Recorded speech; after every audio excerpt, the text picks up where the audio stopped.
Hi friends, నేను మీ సతీష్ కుమార్. మీరు చూస్తుంది BLDC remote control stand fan. దీని ప్రాబ్లం వచ్చేసి ఆన్ కావడం లేదు. దీన్ని ఏ విధంగా రిపేర్ చేయాలనేది నేను ఈ వీడియో అయితే మీకు చెప్పబోతున్నాను. వీడియోలోకి వెళ్ళే ముందు మన ఛానల్ ఇప్పటివరకు సబ్స్క్రైబ్ చేయకపోతే కనుక ప్లీజ్ సబ్స్క్రైబ్ చేయండి. ముందుగా ఈ ఫ్యాన్ కొన్న బ్లేడ్ సేఫ్టీ గార్డ్ని అయితే రిమూవ్ చేసుకోవాలి. దీంట్లో మేజర్గా రిపేర్ వచ్చే ప్రోడక్ట్ ఏంటంటే బిఎల్డిసి బోర్డ్ అనమాట. దాంట్లోనే ఎక్కువగా ప్రాబ్లమ్స్ వస్తుంటాయి. దాంట్లో మేజర్గా ప్రాబ్లం వచ్చేది ఏంటంటే కెపాసిటర్, ట్రాన్సిస్టర్. ఈ పోతే కనుక రీప్లేస్ అనేది చేసుకోవచ్చు, రిపేర్ చేసుకోవచ్చు మనమే. ఒకవేళ బోర్డే కాలిపోతే కనుక కొత్తది అనేది రీప్లేస్ చేసుకోవాలి. దాన్ని అయితే రిపేర్ చేయడానికి అయితే పాసిబిలిటీ కాదు. ముందుగా ఈ స్క్రూస్ ఉన్నాయి కదా, ఈ స్క్రూలు అనేది రిమూవ్ చేసుకుందాం. ఎందుకంటే మోటార్ అనేది బయటకు రావాలి కాబట్టి. దీన్ని ఇట్లా ప్రెస్ చేస్తే కనుక మోటార్ అనేది మనకి బయటకు వస్తుంది. స్క్రూలు తీసిన తర్వాత ఇట్లా ప్రెస్ చేసాం కదా, ఇదే బిఎల్డిసి. ఈ బిఎల్డిసి ఏం చేస్తుంది అంటే ఏసీ పవర్ని డీసీ పవర్గా కన్వర్ట్ చేస్తుంది. దాని ద్వారా మనకి డీసీ మోటార్ రన్ అవుతుంది. ఇక్కడ మీరు చూసుకున్నట్టయితే ఏసీ పవర్ సప్లై అనేది కట్ అయిపోయింది అనమాట. దానివల్ల మనకి ఫ్యాన్ అనేది రన్ కావట్లేదు.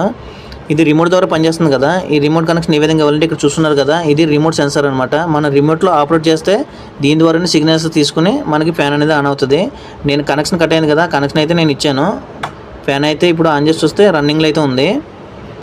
వైర్ కట్ అవడం వల్ల సింపుల్గా అయితే మనకి రిపేర్ అయితే అయిపోయింది. ఒకవేళ రిపేర్ మేజర్ ఇష్యూ అయితే కనుక మనం చెప్పుకున్నాం కదా, ట్రాన్సిస్టర్, కెపాసిటర్. బిఎల్డిసిగా పోతే కనుక కొత్తదాన్ని రీప్లేస్ చేసుకోవాల్సింది. దాన్ని రిపేర్ చేయడానికి అయితే పాసిబిలిటీ కాదు. ఈ రిమోట్ సెన్సార్ బోర్డ్ని ఈ విధంగా ప్రెస్ చేస్తే కనుక ఫిట్ అయిపోతుంది. చాలా సింపుల్ దీన్ని ఫిట్ చేయడం. మన రెగ్యులర్గా వాడే ఏసీ ఫ్యాన్లకి ఈ బిఎల్డిసి ఫ్యాన్లకి డిఫరెన్స్ ఏంటంటే, ఈ బిఎల్డిసి ఫ్యాన్లు అనేది పవర్ కన్జంప్షన్ అనేది తక్కువగా అవుతుంది. సౌండ్ కూడా చాలా తక్కువగా వస్తుంది.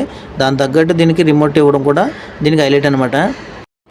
ఓకే ఫ్రెండ్స్, ఈ బిఎల్డిసి ఫ్యాన్ గురించి మీకు అర్థమైందని నేను అనుకుంటున్నాను. ఒకవేళ అర్థమైతే కనుక మన ఛానల్ సబ్స్క్రైబ్ చేయండి. మరిన్ని వీడియోస్తో మీ ముందు ఉంటాను.